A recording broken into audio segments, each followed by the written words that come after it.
هر کس ناس دکه آرمانچ ام هنه دیواتایا شروان کرد هنه اف دیمن آرمانچ یکوش باجار کوبانه دنیا و کرد بخورا هجان که ام در باسی جم دایک و باوی آرمانچ ببینن هستن وان جوارا و بیجن دایک آرمانجی؟ آره از دایک آرمانج در باس بابا دگوت در حال چیه ام پشتا باوی خونه باوی من سر بلنده و سر اشکه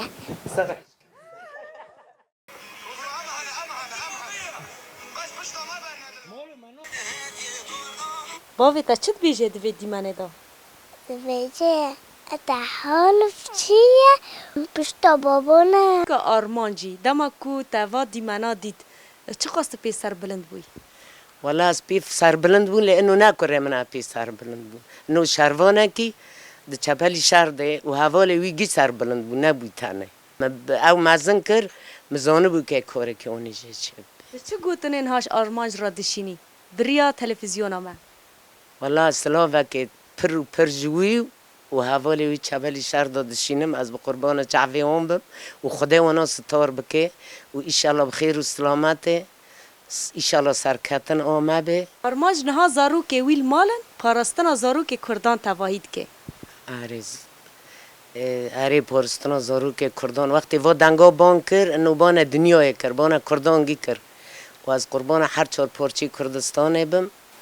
باویم برخود دچ سبی چطا مطا که برخو خلاص که زارو که کرد یک و چاوی خال دنیای وکرنه زارو که شروانان بهیویا آزادیا روش آوا تواهی خلاص کردن آویج همو تروران بلیم ها در باسی جم باو آرمانجی ببن یک جگوتن اینوی کو بچه آوایی مزن کریه خودی کریه و ایروژی شروان بویا یک جی شروان بنابو دنگ لروج آوای کردستانی هر بجیشتره که تا زارو که خب بی آوایی مزن کرنه باو دو شهیدان باو دو شروانان تچد بیجی لسر وی دیمنه کو آرمانج لحمو کردان بلاف کری والله ام بيسر بلندن و تربية مولي ماجي تربية كهم عامة وطنينا وكردنا قوينا وعناتن و تربية واجي اصلا دوما تشتي عسكري حذكرن يعني بوي ناموس شرف خو ام بگیان سر بلندن چه گوتنه جی را دشینی جبر حتی چپرین شر ین باجار حسکه والله اجير دبيزم ذهب ولا خور رنبه وهاجا خوهبن اهلا وسهلا شروان کرد زاروک خواه مال دهیلن نه تنش بو زاروک خواه تکوشین دکن جبو زاروک کردستان روجاوای کردستان تواهی بری خدانه چپرین شر جبو رزگار کرنا و آخه جچتین هوف و جتروری هذا مدفعينا فرق مونده